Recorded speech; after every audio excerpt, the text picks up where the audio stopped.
Welcome back to the chatting average. I have actually been recording this whole time. We've been recording for about 8 minutes now. Hang on. Let me watch the replay. Hey, welcome back to the chatting average. May I interest you in a singular fact? The Bears are 2-0. May I interest you in one more? The Bears are 2-2, actually. May I interest you in one more?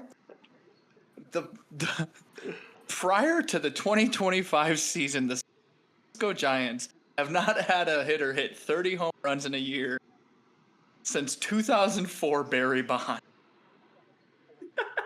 Can I interest you in one more? Oh my God. Before the show started, I shared that fact with John and John, saying congratulations to Willie Adames. It is important to know Willie Adames, the person who breaks that streak for the Giants. And when I mentioned it, what I said was he's the first person to hit 30 home runs for the Giants since Barry Bonds. And what Mr. Lever said was, there's no fucking way that's true. And then after about 3 minutes of Googling, he has conceded defeat to me. So I would like the we record don't trust Google. We don't trust Google. We did our own research. We asked ChatGPT. No, I'm kidding. No. I looked myself. The Bears just won. Yeah, I noticed that, actually. So, the MLB season also ended today. It's true. H, who's your favorite San Francisco Giant to never hit 30 home runs? Lamont Wade Jr., but specifically in night games. Late Night Lamont. Late Night Lamont. Nice, dude. Close second. So Go ahead. It's over. It's done. The baseball's done. Sorry, no more. If you wanted more regular season, there's no regular season left. Sorry. They killed Juan Soto. They killed Juan Soto. So the Mets missed the playoffs. Let's jump right into it. The Mets missed the playoffs, baby. The Mets. Dude, talk about the Mets. Real quick before, on each side of the leagues, there's one team that you're like, how did you not make the playoffs? Yeah. There's more than one team, I would say, in both leagues. Within the last month of what we were looking at. Oh, yes, that is true. The 87 and 75 Houston Astros did not make the playoffs. But the 87 and 75 Detroit Tigers did make the playoffs. Better believe it. How did they get to 87 and 75? On last week's show, by the way, I said that would happen. It's true. You know, the most interesting thing about this year is that there's not a 100-win team. Not one. Yeah, is that the second? That's the second year in a row that's happened, right? I don't know. I think somebody had 100 wins relatively close. I'm pretty sure there were no 100-win teams last year, and I think that's kind of a trend that we're going to see in the future because teams like the Dodgers, or teams are going to follow the Dodgers' path of treating the regular season as if it's spring training and not actually worrying about the games until the postseason starts. And the Dodgers, by the way, coasted to a very comfortable NL West division championship without actually trying this year. So clearly it can work if you got a good enough roster. My favorite thing about the Dodgers winning the division is that all year, what did we talk about? Who's going to make it between the Padres and the Giants or the Diamondbacks? Are they are two of them going to make it? Or what's that going to look like? Wow, the Giants are off to this great, and it wasn't even close. Nobody. It was a foregone conclusion that the Dodgers were making the playoffs. Yeah, it's like every year. It's like mid 2000s Alabama football. Okay, so who's playing them in the national title? Yeah. Do we want to spend some time on our own teams, John? We all made the playoffs, right? We all made the playoffs? Yeah, all three of our teams made the playoffs. So let's start with mine. The Atlanta Braves are 76 and 86. They did not make the playoffs. Game 162 turned into trotting Charlie Morton out for an inning and a third and letting him get his round of applause. I genuinely saw Alex Verdugo get an extended run in left field. Jose Suarez made starts for this team. I watched 2 different rainouts in the Speedway Classic. And I'm impressed that they even got this close to 500. Honestly, this felt like Driftless. I watched not counting in person, I watched one Colorado Rockies game from start to end this year. One game on television. It was Chase Dolander's debut. He finished the season in AAA. The Colorado Rockies were not the worst team in baseball history. They were the second worst team in baseball history, and I think that's important. I think that's what we should remember from this year, is that they weren't the worst. Third worst. So who was the worst in modern history? Yeah, that's a good question. John, do you know the answer to that? Yeah, the worst in modern history were the 2024 White Sox, who lost, 121 games? 122 games? I don't actually remember. Well, what did they do this year? 121. What did they do this year? Ladies and gentlemen, I'm the only one who's happy with my team. My team went out and made a 19-game improvement from last year. They're 60 and 102. Colson Montgomery is third baseman, shortstop, second baseman, wherever else to play them in the league. Everybody else is fun. If they could bring Hagen Smith up sooner, it would be even better. They're going to spend noted Arkansas Razorback. They're going to spend some money. So is Sam Pittman. Actually, never mind. They're going to spend some money in the offseason. They're going to get Kyle Tucker. They're going to get who's a pitcher that's available. I know we haven't gotten to that yet. They're Bryce bring Harper. Back Clayton. No. They're going to bring back Clayton Kershaw. He's not going to retire. He's just going to Chicago. That's worse. That's so much worse. Can you imagine the series of events which would have to occur for Clayton Kershaw to, first of all, decide that he's coming out of retirement? Second of all, for the Dodgers to decide to move on without it. Third of all, for him to decide that of all the teams that he's going to sign with, the Chicago White Sox are the answer. Like, he wouldn't go back to, like, the Texas Rangers. Like, he wouldn't go back home. He wouldn't. I don't know. Maybe, like, a team that's chasing, a playoff berth, like the Mariners, maybe. The Chicago White Sox. If the Chicago White Sox do exactly what they did from last year, theoretically be in conversations for being a 500 team. Another 20-game improvement? Yeah, good luck. Hey, if they win another 20 games next year, they're close to 500. All I'm saying. One game off. Dude, what do you do? No. Don't piss me off. Don't piss me off. Listen, okay, you know what? The other thing I'd like to say is look at all these records on our screen right here. We should probably actually read the playoff picture at some point. You know what? Let me make this point first, then I'll do it. 77 and 85. Ugh. 87 and 75 for the Astros. Ugh. 79 and 83 for the. Just gross. The White Sox did you all a favor by only winning 60 games. All right, nice round numbers. You had 6. You had 6. Maybe next year they win 670 games. I don't know. Let's. Do we want to start in the American? Let's start in the American League. We'll start with the East. The Toronto Blue Jays won the division with a 94-68 record. New York Yankees also 94-68, but they don't get that privilege. They don't get that privilege. Put up the L's. Shout out Zion Young. They have to host the Boston Red Sox 89-73 in the Bronx in a wild card match. Rays at 77-85 just missed the playoffs. Orioles not living up to expectations 75-87. They finished 5th. The AL Central. The Cleveland Guardians, a team who was 15 plus games back at one point in this season, come back from behind to win the American League Central. Improbable comeback, and part of that is the fact that the Detroit Tigers fell off a cliff and spent about 30 to 45 seconds doing cartoonish bumps like it was a Simpsons episode. 87-75, they somehow managed to still be in the playoffs. The Royals at 82-80 just barely get above 500, still don't make it. Twins at 70-92, the products of a huge fire sale. And the White Sox, 60-102, but hey, it's a nice number. The AL West, despite my predictions, the Seattle Mariners came out on top, 90-72. They take away one of the top 2 seeds in the American League. The Astros just barely miss at 87-75. Rangers at an even 81-81. The displaced, but also kind of not if you look at their jerseys, Athletics at 76 and 86. I thought they were going to be really good. And the Los Angeles Angels at 72 and 90. None of the teams besides the Mariners make the playoffs in the American League.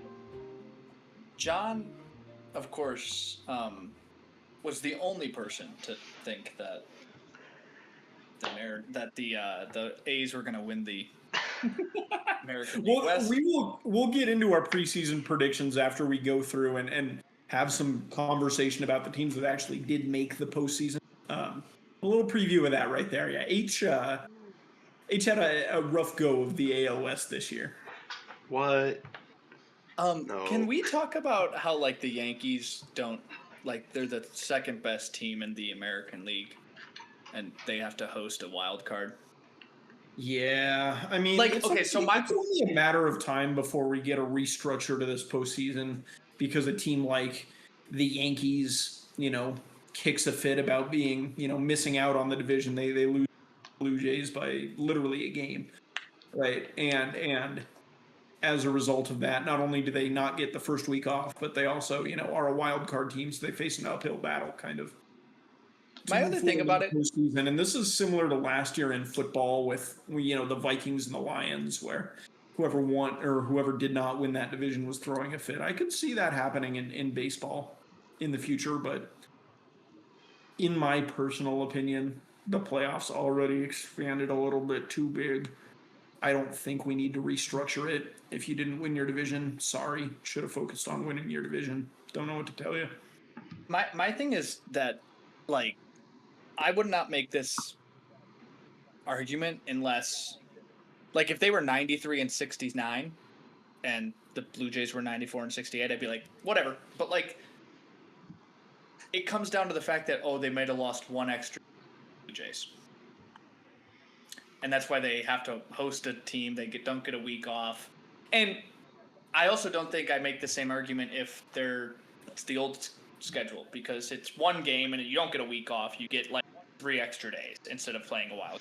Yeah. So this is an issue indicative of there being too many teams in the postseason, not indicative of the postseason structure being poor. Yes. Yeah. Are we surprised by any of the teams that got into the postseason in the American League? I mean, we haven't talked at all about the Guardians and the Tigers both pulling it out in the last week. I thought they would both make it. I didn't think this was how they were going to make it. Certainly not. I thought the Tigers, the way the Tigers started the season, the way they've played over the past 2 seasons, you kind of figured in a depleted AL Central that they were going to run away with it. And it just the floor completely fell out from under them as you moved on through this season, to the point where the Guardians, a team with Jonathan Rodriguez, Jhonkensy Noel, George Valera, Daniel Schneemann, making valuable contributions to that position player core, they sneak up behind you and they take the division? 15.5 games. That's how many games that the Tigers led this division by in mid-July. 15.5. That's the most games that anybody has ever led a division by in Major League Baseball history and not ended up winning that division. I don't know if you guys know that or not. That's an unprecedented fall off. And there are a lot of reasons for it. There's a lot of things we can talk about going into it. For me, I will have one prevailing memory of this Tigers free fall at the end of the season. And that prevailing memory is them with 10 games remaining in the regular season deciding that right now is the time that we're going to shake things up. And the way that we're going to shake things up is by every time we get a hit, we're going to do the Trump dance. And then them winning one of their next 10 games after doing that, that's going to be my prevailing memory for the rest of time. Whenever I think about the 2025 Detroit Tigers, that is what I will think about. Complete reverse, Mets Grimace situation. Vibe arsenic. Just could not be worse.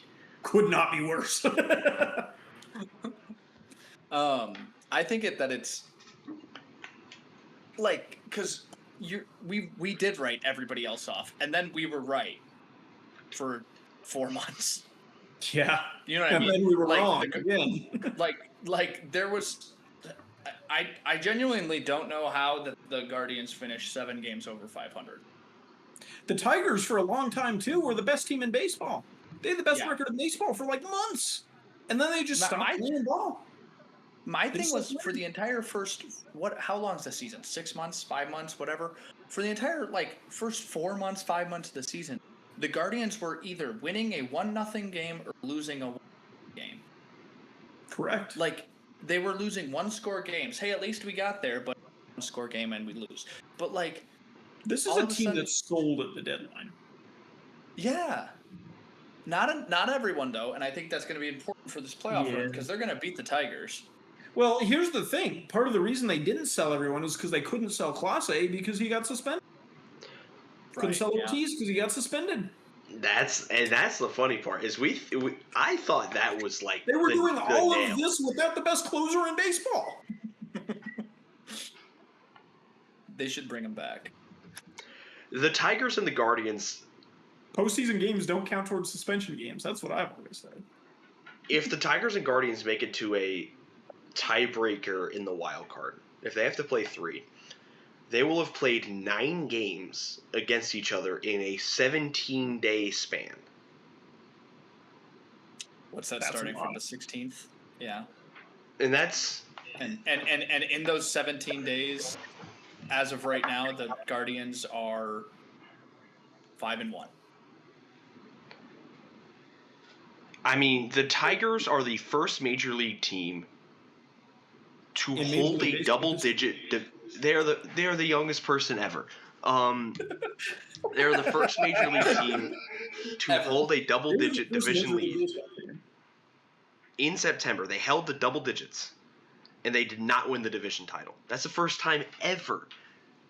What is their last month look like? A lot of losses. Yeah, a lot of losses. I mean, you want to talk about limping into the postseason? 2-8 in their last 10 to close out the year.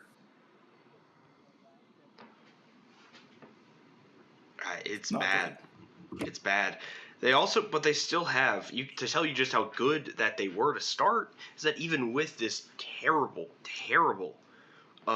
run that they went on late in the season, they still had the second best run differential out of anyone that wasn't New York or Boston in that wild card. Like they said, that plus 67 run differential. You had Texas had a better run differential. Houston, Kansas City, Tampa Bay all had positive run differentials. The fact that they were still in the positives, even after this terrible spread, is impressive more than anything. Cleveland has a -6 run differential. Yeah. You mentioned the Astros. That's exactly the segue I was going to take. What happened? Houston. Listen, dude, the Guardians won 2 games to end the year, right? The last 2 games they won. In the first one, they knocked the Astros out of the playoffs. And in the second one, they took the record lead and the division lead over the Tigers. That's all it took. 2 wins. Your whole season came down to 2 wins. And you did. Astros missing out on the playoffs for the first time in 37 years. And boy, does it feel good. Boy, does it feel good to not have to think about the Astros after this week. I think that they're still the odds-on favorites to win the World Series from the AL this year, I think. It's that level of experience. They've been there before. You can't overstate that. They've been there before, and by them I mean 3 guys on the team. Yeah. Carlos Correa asked to get traded back because he wanted his kids to be able to watch him play for a playoff contender. Carlos Correa left Minnesota because he wanted to play in the playoffs. That's crazy. I mean, Minnesota and look, also he not in the playoffs, did Minnesota get further closer. He did get closer, technically, if you think Maybe just. But you're stuck at third base on a team that is kind of just listless. Watching Lance McCullers get taken 400,000 million feet by Mike Trout and you know you're not playing for a postseason berth, and you're just standing there at the corner just watching it go, a part of you has to die, right? Like some small part of you is dead and buried at Angel Stadium of Anaheim because you just saw that happen, right? Has to. Without a doubt. Without a doubt. So. And credit to the Mariners. Obviously, we haven't talked about the Mariners angle of this yet. Good for them finally locking up the division. It's been a long time coming. This is a team that made the postseason in 2022 and in the 3 years since then. Do you know, actually, trivia question for you guys. How many players from that 2022 roster are currently on the Seattle Mariners as they return to the postseason just 3 seasons later? 6, 7. What? In the organization, as in like they played No, like on the major league active roster for the playoffs. At the end of the regular season. So 7? presumably, because we don't know the playoff rosters yet, but presumably 6 or 7, I think, maybe. I mean, like Julio, Raleigh. Raleigh was in the organization. He was not on the roster yet. Not playing yet. Okay, so Julio. This includes pitching staff as well. Right. So like Luis Castillo, George Kirby. So it's less than 6. Is it like 4? It's 9. Oh, okay. 9. Which, like, wow. for a 26-man roster to turn over the vast majority of it in 2 years is Well, kind yeah, of. but like you have to think they have one player from the infield still. They don't even have a player from the infield still playing from that year. Yeah. Like Naylor, Suarez, Raleigh's behind the dish. Couldn't tell you who's playing up the middle. Actually, I think Dominic Canzone's playing one of them. Oh, JP Dominic Crawford. Canzone. Is Oof. JP Crawford? Oh yeah, JP Crawford's still there. That's right. And he's also one of those 9 guys. Maybe he might have been hurt. Maybe. I don't know. But with the way that Jerry DiPoto operates, that's very. I mean, it's partially surprising that there's only 9 people left from their last playoff berth, but also the fact that with the way Jerry operates, the fact that there's still 9 is also a little bit impressive, at least to a little bit, or to Right. some. For someone who like wheels and deals as much as he does, the fact that he still didn't manage to get rid of 9 people is impressive. Yeah. Obviously, a lot of thoughts about the American League. Do we have any final ones that we want to hit on, or do we move to the National League playoff picture a little bit as well? I'm good on that. I'm good to go. The National League will start in the East. The Phillies, 96 and 66, far and away the best team in the NL East. The New York Mets continue their pretty historic collapse, 83 and 79. They get eliminated on game 162 as they get trounced by the Miami Marlins today. Ew. They were playing Speaking of the Pink Miami Pony Marlins. Kryptonite. Speaking of the Marlins and the Pink Pony Club being played through the Ox, 79 and 83, well better than most people expected the Marlins to do, and we will likely talk about that in a second. Atlanta Braves, 76 and 86. I don't want to waste more breath on them. The Washington Nationals, 66 and 96. Still just trying to figure something out. You're going to have a new manager. Davey Martinez no longer there. What can you do They have a in new DC? GM too. They do have a new GM. The NL Central, Milwaukee Brewers, 97 and 65. They are the best team in Major League Baseball by record. The Chicago Cubs, a team that I thought was going to take the NL Central, still comes in relatively close, 92 and 70. They are one of the better wild card teams in the field. Cincinnati Reds sneak in with a little help from their fish friends, 83 and 79. The St. Louis Cardinals, bad, 78 and 84, and that looks better than they really played. The Pittsburgh Pirates, they're just having fun, 71 and 91. They also have a new manager, but they're just playing some ball at the Allegheny. And then the NL West. We got Paul Skeens. They do still have Paul Skeens for now until ESPN and Bleacher Report start editing him in photos for the Yankees already again. The NL West, Los Angeles Dodgers. I don't know where else we thought they'd be. 93 and 69. They could have teleported to the end and we wouldn't have thought a thing of it. The San Diego Padres finally playing like they should. 90 and 72. They're going to be a pretty interesting team to watch. Giants at an even 81 and 81. Tried to buy high with Rafael Devers and just not much there. Arizona Diamondbacks 80 and 82. Injuries, fire sale, just nothing really coming together for them. And the Colorado Rockies 43 and 119, just barely missing the playoffs. I want 119 losses. Sure, go ahead. Losses. I'm not sure there's anything that I've done 119 times this year. Wake up. Maybe. Marginally. Yes. Probably yes. Probably. A lot of things about in this National League, but I want to start with the Central because I think the Central, and again, a little bit of a spoiler to maybe how our next segment's going to go, but I think the Central is probably, the NL Central is the division that we whiffed on the most. I think all three of us had it as a 1 or 2 bid league. And none of us had the Brewers in the postseason. And there was only one of us with the Reds in the postseason. So,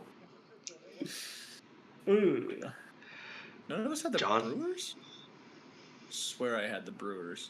I didn't.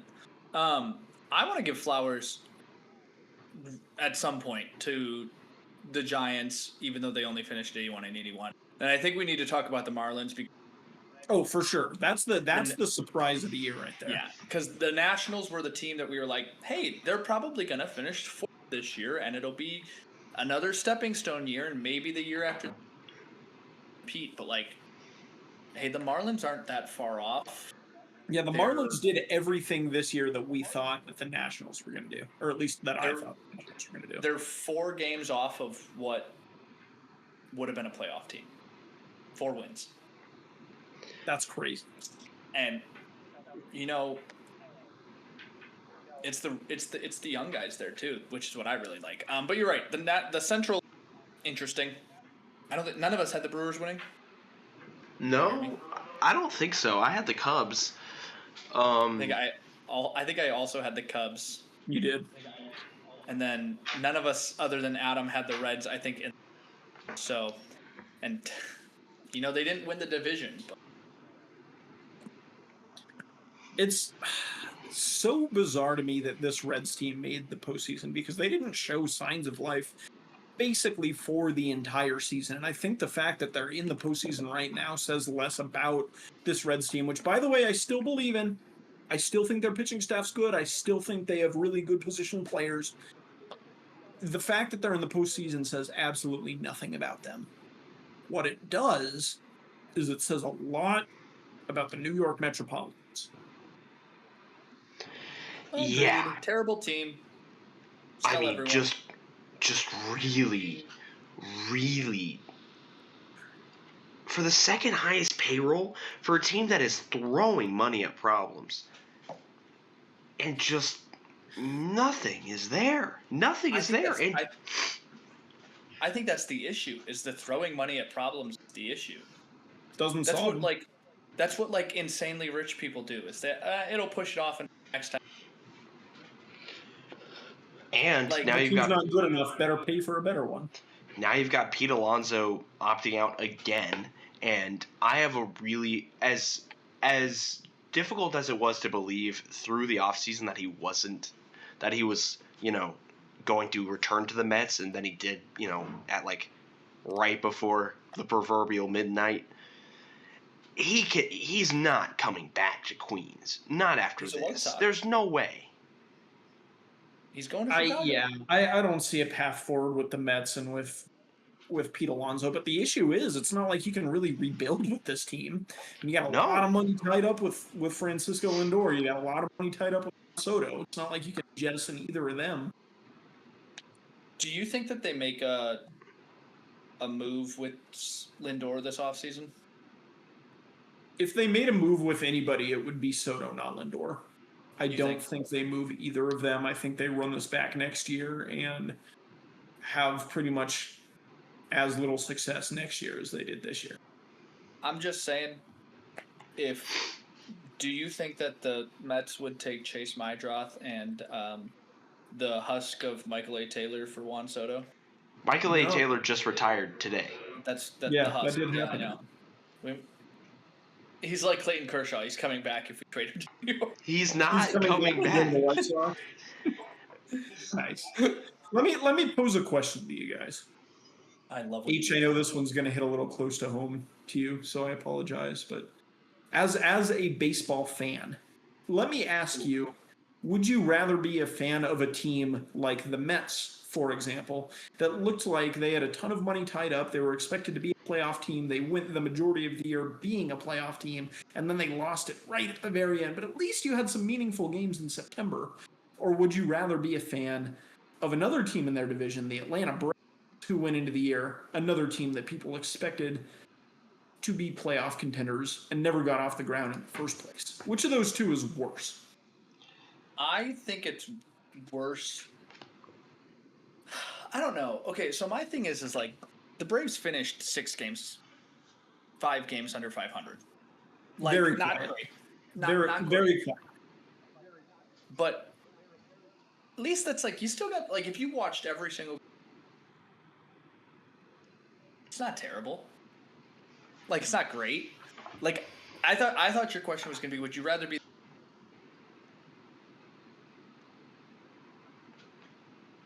knowing you're not going to do anything? And my answer is still the White Sox or the Rockies. I'd rather not watch a season time into it going, let me make the playoffs.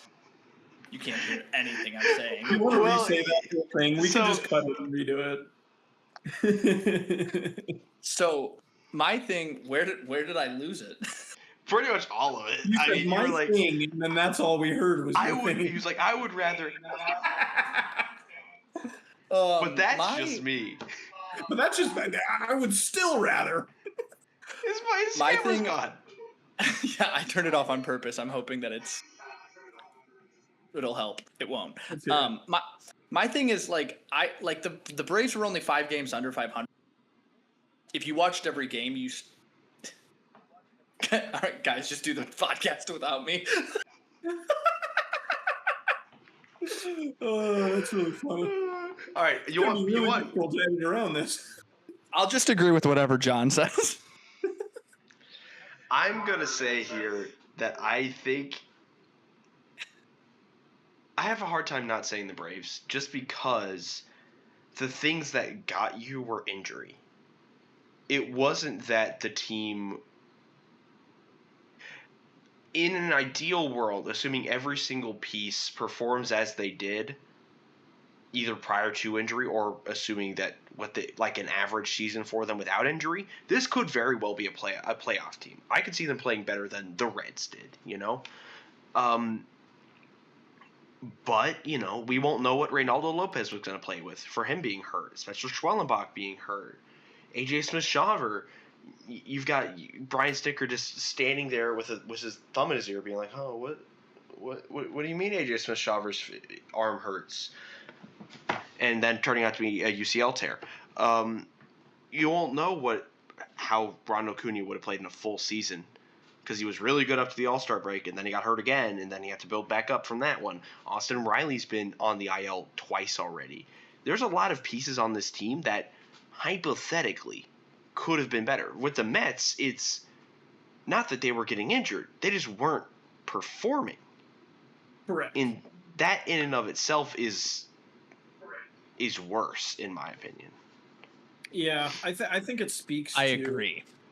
Nice. I think it speaks to worse structural integrity, maybe, in that Mets organization than the Braves have, just because if your big pieces aren't performing, there's no backup. And I think with the Braves this year, and especially into September, when you have these guys that shut down for the year, there were a lot of players that really stepped up for the Braves, and I think had maybe pretty decent first auditions who are going to be major next year as well. I think Hurston Walder maybe is the first person that comes to mind there, whereas, you know, an equivalent September call-up for the Mets and Jonah Tong hasn't exactly stuck yet, and if they had made the postseason, probably wasn't going to be on the... But now you have the whole offseason to kind of sit back and address our issues and what do we need to improve. And I think for the Braves, you feel good about Hurst and Waldrop going into next year, whereas with the Mets, maybe not so much with Jonathan. And you look at it, and you've got Nolan McLean, Brandon Sproat, Jonah Tong. And that's the thing. There were so many other guys they called up too. They had to rely on that young depth. Sorry, you were saying, H. But like you're exactly right. Like, you probably would have not expected to see most of them this year, had it all gone right. Yeah. And McLean was good in his time up. Sproat hit or miss, but for a team pushing to the postseason, having those guys start every 3 days, for a month straight, less than ideal. Way less than ideal. Other thoughts about the American League? Honestly, everything else is pretty chalky. Right? I mean, were you going to say something, John? No, I agree. I mean, I feel like other than, we didn't really know who was going to be that last playoff team in for the National League. But, I feel like it's nowhere near as surprising as what ended up in the American League, so. Yeah. Both divisions had very good, or both leagues, rather, had very good last weeks of the season. There was a lot of very compelling baseball on TV. I think the American League was more interesting this year, and sometimes that happens. Shall we move to the our preseason prediction results, Adam? We should. We shall. So, for those of you who were with the chatting average all the way back this past offseason, you remember that we did, going 6 weeks into the season, each week we previewed a different division. We gave our predictions for those divisions, and included in there, we picked for each division who we thought would take first place and who we thought was going to make the postseason. Now, I have decided to check back in on those things, give us all scores for how we did this season. My scoring is very simple. If you predicted that a team was going to make the postseason, and then they did make the postseason, I've given you 1 point. If you predicted a team to win the division, and they did win that division, I've given you an additional point. This is the only scoring. There are no negatives. There are no subtractions. And with that in mind, I want to start with Mr. Jonathan Lieber, because Mr. Lieber, you predicted that the Mariners would make the postseason, the Yankees would make the postseason, the Red Sox would make the postseason, the Cubs, the Padres, and the Dodgers. And on top of that, you also said that the Dodgers were going to win the National League West. They did that. In total, Mr. Lieber, you have compiled 6 points. Congratulations. I'd like to go back to who the fuck did I have winning the American League East? Your American League East champion was the same champion that I had for the American League East, and that was the Baltimore Orioles. Ah, yes. Yeah. That won't be the prediction next year. Yeah. So 6 points for Mr. Lieber as he gets 7 points for Mr. Lieber. I apologize.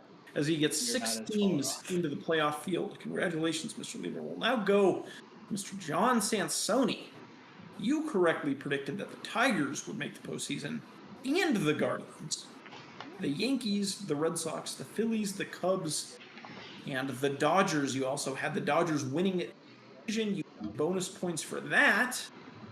You have 8 points in total. 7 teams correct, 8 points. Congratulations, Mr. Tony. How do you feel now? I feel great. You know what? For a season where I did a lot of things wrong, a lot of teams wronged me. I'm thinking specifically of a certain AL West team. I feel you wronged them. No, they wronged me. I have never done anything wrong ever. Okay, whoa. All right, let's wind that one back. I know a few FCC violations. I don't know Mr. what Jimmy you're Kimmel. Hold on. Hold on. Not too much on that. But I'm especially proud of how I had the AL Central shakeout. Obviously, Tigers Guardians. No one really expected it to work out the way it did, but the fact that I had both of them in there, pretty happy.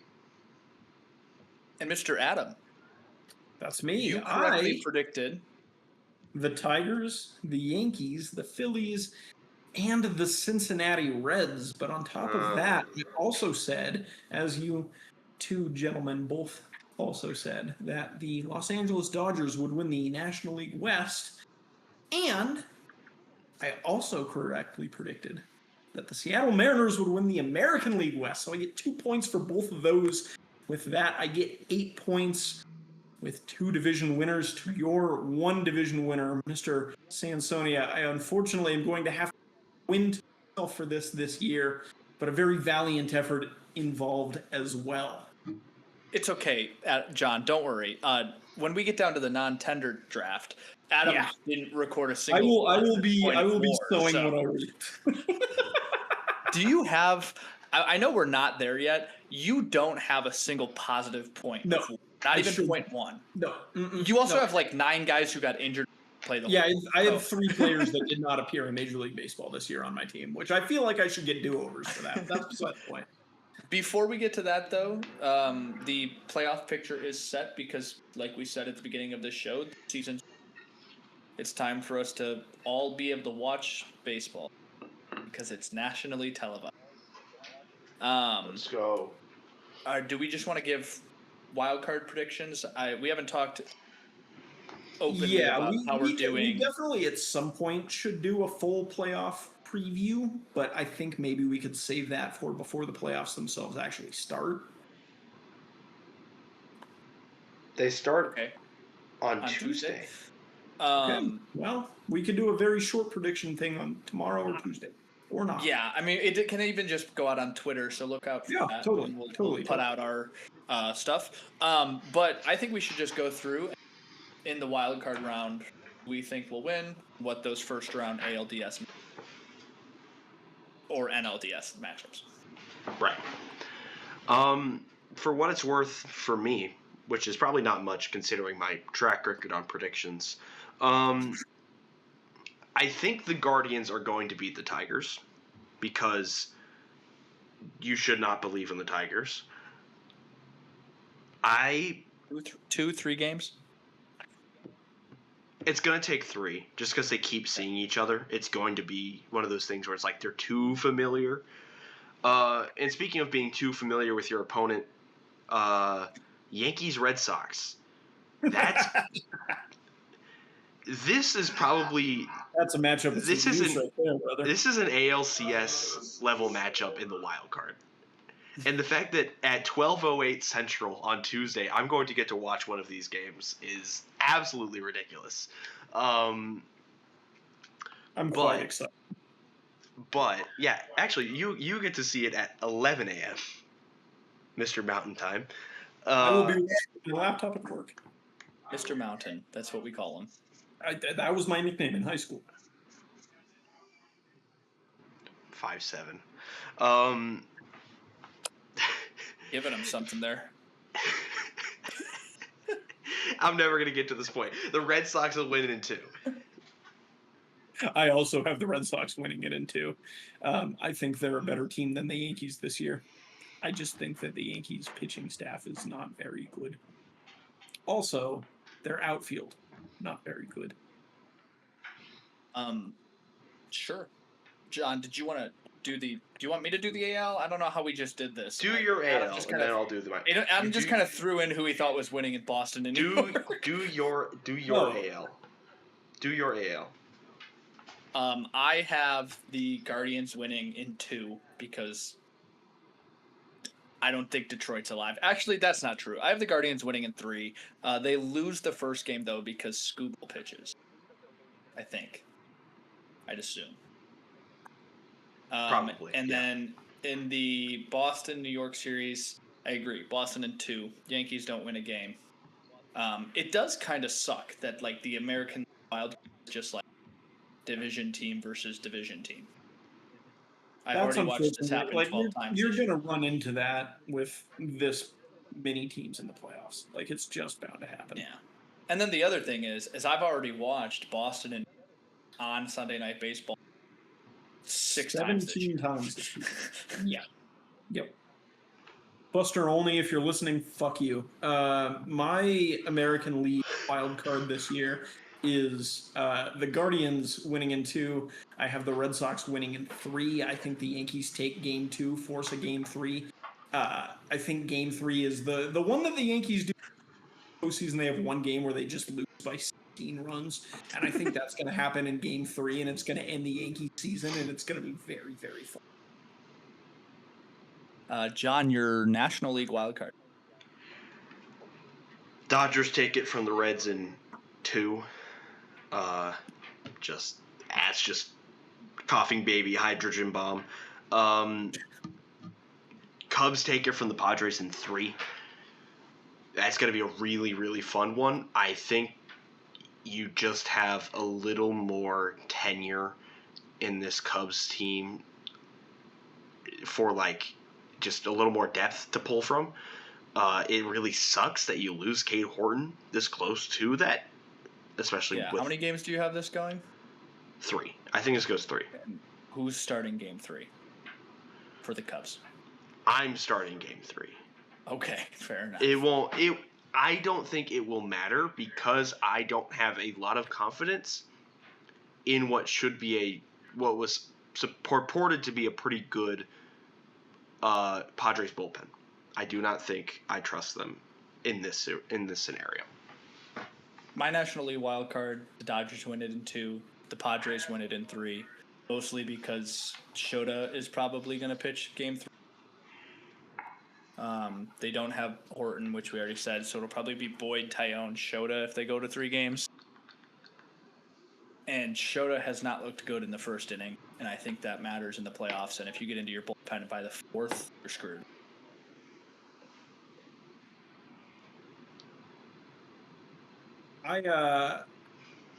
In the Dodgers Reds series, have the Dodgers taking it in 3 games instead of 2.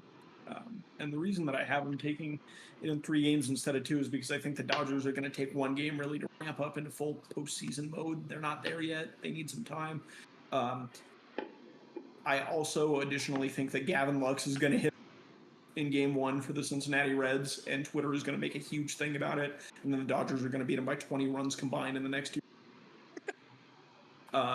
In the Padres-Cubs series, I like the Cubs. I like them in 3 games. This Padres team are serial chokers. This franchise has been serial chokers for a while now. I don't have any evidence to say that that's going to turn around anytime soon. So, I mean, we talked about it just briefly, too. The wild card schedule for game 1 and 2 on Tuesday and Wednesday. Tigers are going to be at the Guardians 1 p.m. Eastern on ESPN. Padres at Cubs 3 p.m. Eastern on ABC. Red Sox at Yankees 6 p.m. on ESPN. And Reds at Dodgers at 9 p.m. on ESPN. So Can I ask? Yeah. Can I ask? No. Why are playoff games not played at night? Yeah, that's always bugged me. They always start the wild card rounds in the middle of the day, and I think that's so dumb. 2 games a night. Play them. We don't need to play all 4 on the same day. You're not playing 1 game anymore. That's what I don't get. It's you used to play them all on 1 day because it was who cares? We just need to get to this next round to actually start the darn playoffs. Now it's if I'm a Guardians fan, I'm pissed off that I have to be man, I get to watch my team play in the playoffs, but I have to watch it on the MLB app because I'm at work. People work in Detroit. People work in Cleveland. People work in San Diego. People work in Chicago. People work in Boston. People work in New York. I don't know what happens in Cincinnati or LA, but I work there. I just think it's so stupid that we start games at noon in the Central Time Zone. We start games at 10 on the West Coast for Tigers and Guardians. Day games it's not during the college postseason. on weekdays is atrocious, and that needs to be something that's done away with. Yeah, I agree. I don't even get why the season ends on a Sunday. Why does the season not end on a Tuesday or a Wednesday, whatever it would need to be, a Wednesday? Because it's not like we have Sunday night baseball. We're recording on Sunday night. Like, we don't have Sunday night baseball. So why did it have to end tonight? Because there's not the week ago. So it's not like you're doing like one big all end all yippee doo. Hey guys, the Boston Red Sox and the Yankees are playing again, and we have to put it on ESPN. Like, has to be on ESPN. Can't be any. It has to be. It has. Where else would it go? Where else would it go? That's what they do in the. Oh no, I'm. To the non-tender draft. To the non-tender draft. Another segment we did this off season, going into this was actually, I believe, the week before we started our divisional previews. Something we did is we each selected, I believe it was 8 Major League Baseball players who played Major League Baseball last year, were not offered a contract tender from the team they were on last year, and then therefore became free agents. We each selected 8 players that we thought were going to have impacts on their new teams this year, and the goal was to see who would win the non-tender draft based off of total from your team is the metric that we're going with. And I'll start first because my draft was an unmitigated disaster. I had 3 Major League Baseball players that did not appear in Major League Baseball this year. That's one is Patrick Sandoval, one is Nick Madrigal, the third is Brennan Davis. Brennan Davis was just bouncing around the minors. The other 2 were injured and missed the entire season. Those injuries happened after the draft, so I was very unlucky in those regards. However, my remaining selections were very, very poor. Let's start with the best one. Brennan Rodgers, picked up by the Houston Astros, accumulated 0.0 this season. The best one. Dude, Closely behind him was... No. Go ahead. Interrupt me. That's fine. Go ahead. I'm sorry, but the worst part about this is like if everybody was healthy, your best player might have had like 0.4 WAR. Yeah. Continue, please. Brian De La Cruz, a great year with the Atlanta Braves. He picks up 2 WAR. Tanner Rainey, 0.5. Connor Gillespie, 0.8. And Jordan Romano bounced first pick in the draft overall. A whopping negative 1.7. He sucked this year. My non-tender team goes negative 3.2 WAR for the... So I close. picked 8 players, and all 8 combined to be worse than their replacement. Correct. I went over 8. I went over If you picked any of the next 16 players read by John or I, have. I'll start because let's just point out that John wins. He had 3.8 WAR. My worst pick of the draft was Josh Rojas, who I got to watch firsthand be the worst pick of my non-tender draft, with negative 1.5 WAR. After that, I had Colin Poche with negative 0.7 WAR, not great. Luis Patino with 0 because I don't think he played. Luis Patino has not appeared in a Major League Baseball game since 2023. That was a very poor pick on your part, with all due respect. Well, with all due respect, I didn't pick Jordan. It's true. And then 100%. John Birdie at 0.1 for me, Cal Con had negative 0.6. John Birdie had 0.1 for me. Gavin Sheets had 0.8. We were close there. Griffin Canning had a good year, 1 WAR. And then I think this is the best season of his career. By far the best pick in the entire draft. By far. It was his best season of his career. Ramon Laureano with 3.7 WAR. His next best season was 3.7. Does it for me because I have a 2.9 WAR. The really funny part about it is that if John just didn't have Josh Rojas, Cal Quantrill, or Colin Poche getting negative. Ramon Laureano was 0.1 WAR, worse than my entire draft. Correct. So I got 3.8, which is impressive. Kyle Finnegan, 1.0 WAR, trade deadline piece, got moved to the Tigers, could end up putting up some more WAR as he goes through the postseason. Jacob Webb bounced around a little bit, 0.2. JT Chargois, I don't believe he appeared. He did not register a set. Alex Young, I don't believe appeared either. Also, Sam Haggerty, 0.8. You know, everyone needs a utility man somewhere. Austin Hayes, 0.8 as well. He ended up playing some quarter outfield. Mike Tauchman, please give the White Sox your best prospect for Mike Tauchman. 1.7 WAR. Honestly, I'm surprised he lasted that long in the draft. I kind of figured that he would have done, would have gone a little earlier. And then Connor Joe, negative 0.7. Thanks, Connor. Could have gone the whole thing without going negative, and Connor Joe had to mess it up.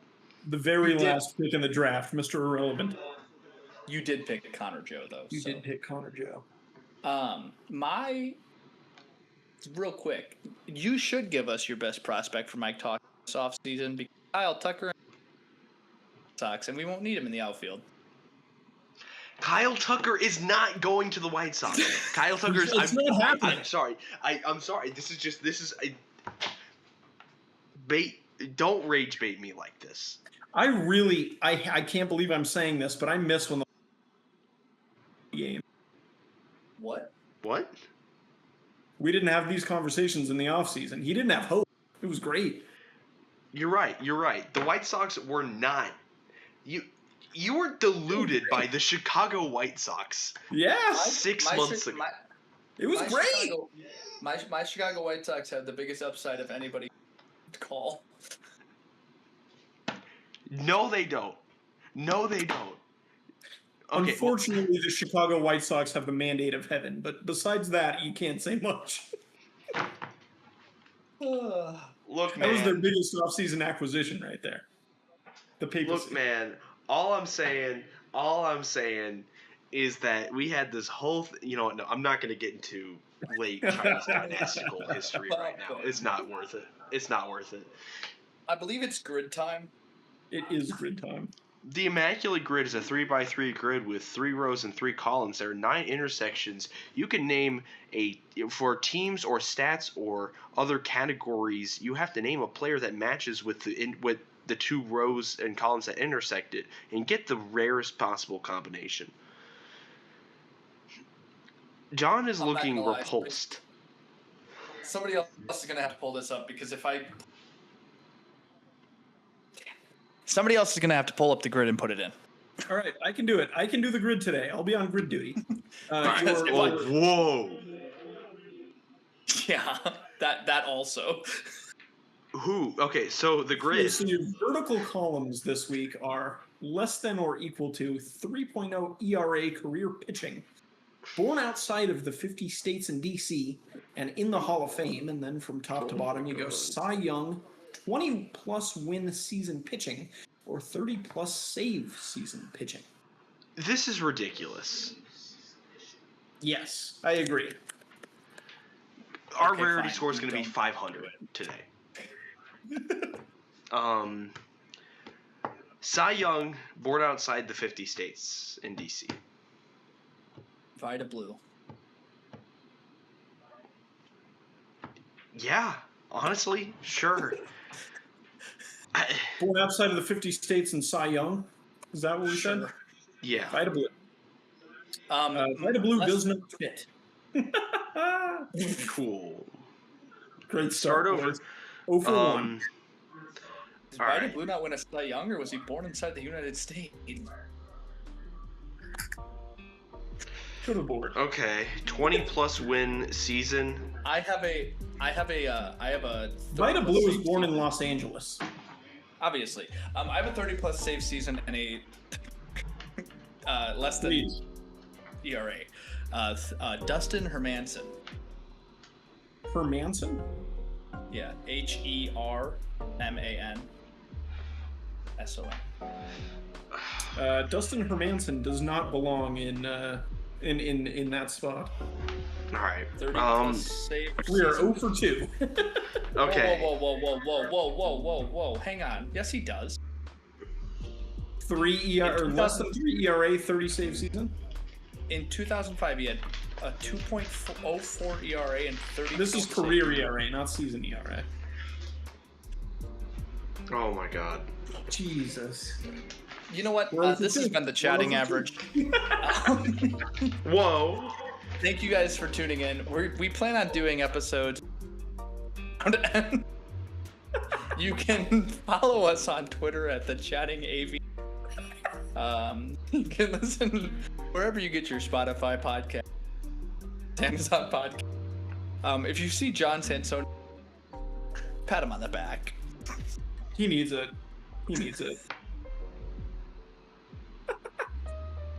John Lieber's preseason World Series predictions. I was saving this for the end of the show. I guess we're ending the show. I'll end it with this. John Lieber's preseason World Series predictions, for those of you who may be interested in hearing about them.